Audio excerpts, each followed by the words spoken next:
So apparently, anti choice Christians don't know that in the Bible, God quite literally instructs abortions. So let's turn to the good book, shall we? I have two.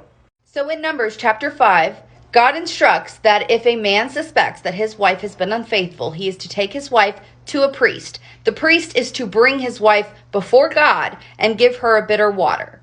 It even tells you how they made the water. Now keep in mind that all of this is performed right in front of God and instructed by Him.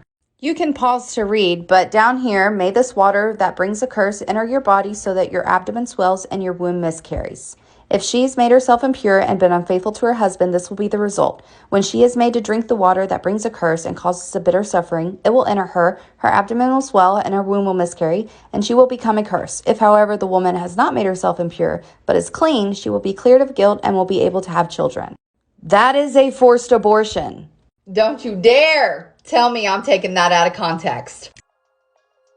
Numbers 5 has become the go-to passage to try to show that the Bible is actually pro-abortion, but it doesn't work for two reasons. First, while I appreciate her quoting from the Bible to make her case, there's actually a disagreement among Bible translators over how this text should be translated. Notice she has two Bibles, but she only read from one, the New International Version. I think I know why. You see, the majority of Bibles do not translate those verses that way. Virtually every other Bible translation, including the New Living Translation that she held up in the video, make no mention of a miscarriage. That's because most Bible translators think the thigh falling away or the womb shriveling is a more accurate rendering of the original Hebrew.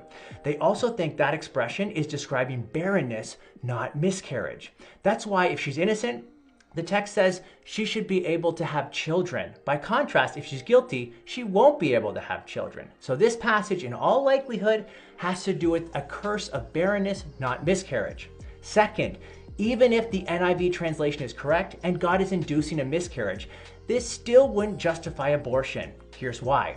This woman isn't exercising her right to choose. Instead, God is exercising his right to judge. This bitter water given by the priest isn't causing a miscarriage. These aren't God's instructions for abortion. After all, if she's innocent, the water does nothing. Rather, it's God who is taking that life. Look, God's the creator and sustainer of all life and has the right to take life at any time he wants. But just because God can take life doesn't mean we can. So, even if the NIV is right, it's still a judgment from God, not an abortion from man.